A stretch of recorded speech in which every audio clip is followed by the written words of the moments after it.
30 ноября на базе нашей школы прошел третий школьный чемпионат рабочих профессий WorldSkills.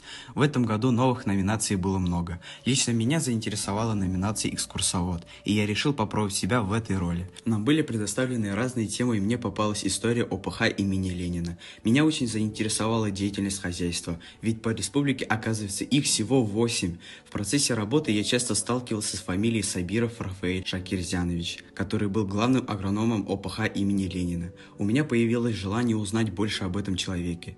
Изучая материалы, узнал, что он родился 24 марта 1951 года в поселке Узяк Тюлячинского района. После окончания Казанского сельскохозяйственного института с 1973 года агроном-семеновод, а с 1984 года главный агроном опытно-производственного хозяйства имени Ленина. Но особый интерес у меня вызвало то, что ему в 2004 году была присуждена государственная премия за участие в разработке и внедрении современной системы кормопроизводства в хозяйстве.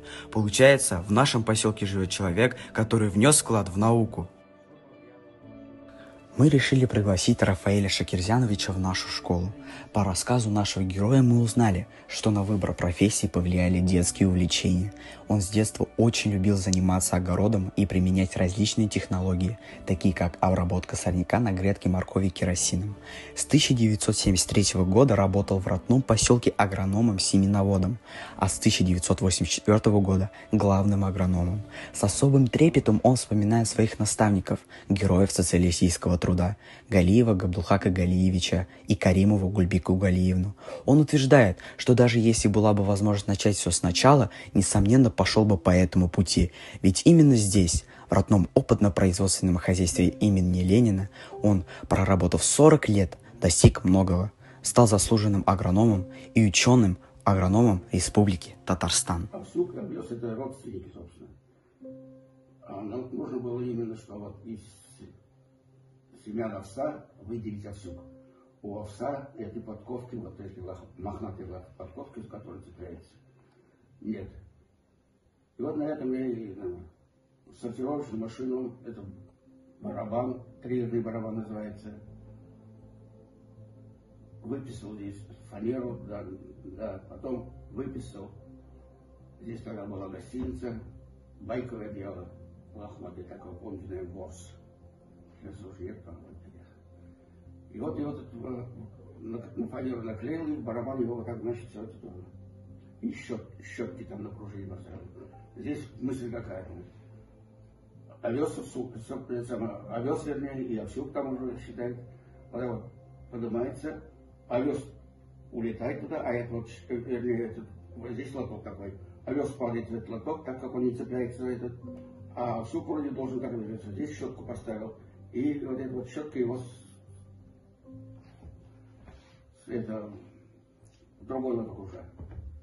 И вот этим нормально, правда, небольшие партии, конечно, потому что это одеяло быстрее изнашивалось, но небольшие партии именно вот для размножения семян этим вот, мы спаслись.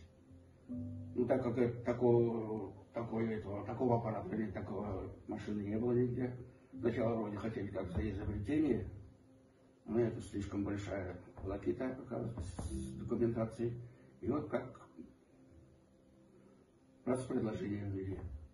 Порядком премия пришла. Именно за эту разработку Рафаэль Шакирзянович получил премию Республики Татарстан в области науки и техники. Свою технологию он использовал в своей деятельности, так как главная задача ОПХ имени Ленина была обеспечить 8 районов элитными семенами, а очистительное сооружение нашего ученого-агронома дало возможность ускорить реализацию задач. Рассказывая о нашем герое, нельзя не упомянуть слова Эйнштейна. Стремись не к тому, чтобы добиться успеха, а к тому, чтобы твоя жизнь имела смысл.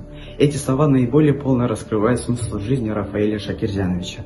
Благодаря его открытию очистительного сооружения ОПХ имени Ленина стал лучшим в числе передовых хозяйств по очистке элитных семян и расширила границы их поставки.